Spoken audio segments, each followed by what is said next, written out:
Hello, welcome back to the Bookshop Detectives podcast vlog thing. I think we're on episode number 4 now. And still not come up with a good name. No, but we will. It's a vlog podcast thing and that's fine for now. We've had quite the busy time. Things might be calming down for us in the very near future, but we've been doing reviews on The Breeze Hawke's Bay, which has been a lot of fun. We've been sharing it around our booksellers, and this week it was Gareth's turn. Yes. So I reviewed Deadly Animals by Marie Tierney, and it's a fantastic read. Absolutely loved it. We did it for book club, and everyone loved it at book club. Check out my review on The Breeze, because I don't want to really repeat myself too much, but it is a really good read. It sounds completely weird, but yeah, highly recommend. 2 thumbs up, would read the next novel. Oh, he's being a little bit coy about it. I think you're going to have to look that up. But yeah, everyone in book club read it. Yeah. Loved it. Even those people that went, that looks a bit weird. Oh, Stevie says hi. Don't know if you can hear that on the audio there. And then on Tuesday evening, we had Amy and Phil came up and joined us, and we tuned into a Booksellers New Zealand book club. It was sponsored by HarperCollins, because 3 out of the 4 authors were theirs, I think, weren't they? Yes, they were, yeah. I thought they were all theirs, but actually one wasn't. No. Yeah, so you might know Amy and Phil as possibly Amelia and Phyllis, as we mind their personalities quite substantially. They might be loosely based. Loosely based. Loosely based. Amy and Phil. Depending on your definition of loose. Moving on. Booksellers Book Club. Booksellers Book Club.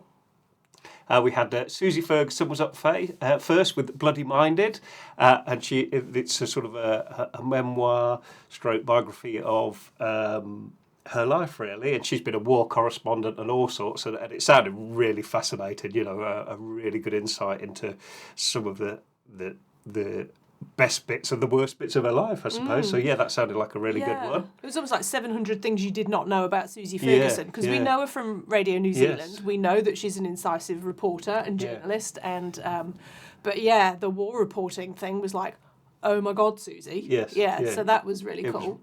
And then an Australian lady called Gina Chick, who you might know from, there's a reality show, was it called Alone or something? Oh, it might have been, yeah.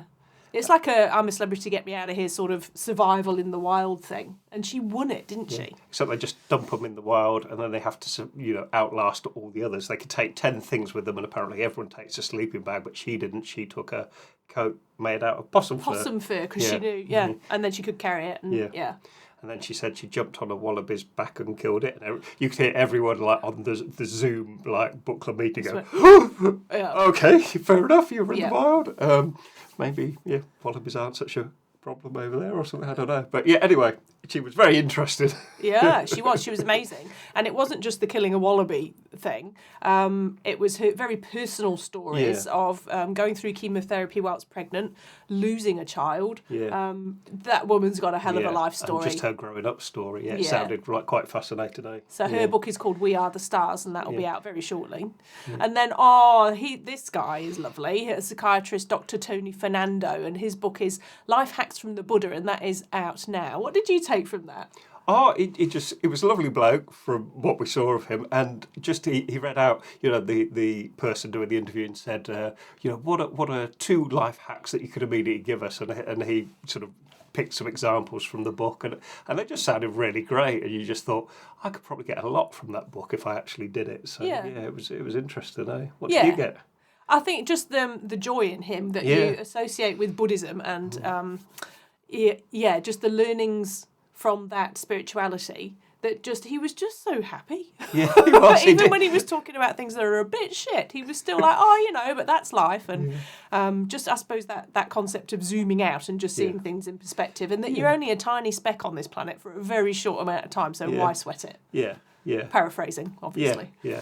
I think that's how the Buddha described it. Why sweat it, I think. Why sweat it? Yeah, don't sweat the small stuff. I'm sure the Buddha said that.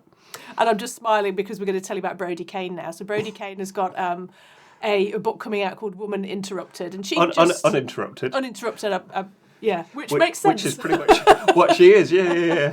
She'd just come back from running a marathon in Australia, and she was just so full of life. And she was bloody hilarious. She was.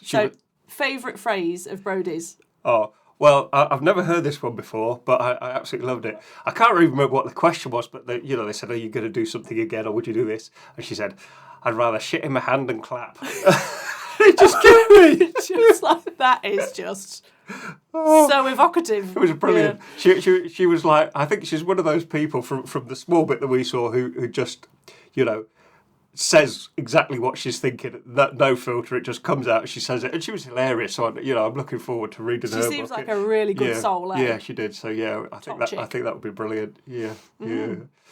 And then I think this must have been Wednesday. We had Catherine Lee, the author of the D.I. Nairi Bradshaw novels. She came into the shop on Wednesday evening and told us all about Northland and living up there and her book tour that she's been on, because The Water's Dead is book 1 and then Better Left Dead is book 2 and they're out now with Bateman. So if you fancy a gritty crime thriller with a very good solid detective in the lead, then try those. Yeah, and that was interesting. And she'd done some like weird and wonderful things, like just going into police stations saying, "Can I see your interview rooms?" Because she needed the detail. She just wait until they let her. Yeah, I'm just going to stand here until you let me, sort of thing. So it was quite interesting. She's a very determined author. I like that about her. Yeah. And then on Saturday we had an author event with Gregory Hill. He's written a book called The Antipodean Express, and he basically went on a train from New Zealand to Wellington to the exact Antipodes in Spain.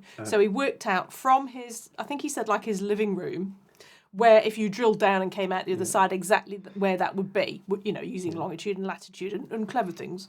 And as much as he and his wife Anne could possibly do, they did it by train.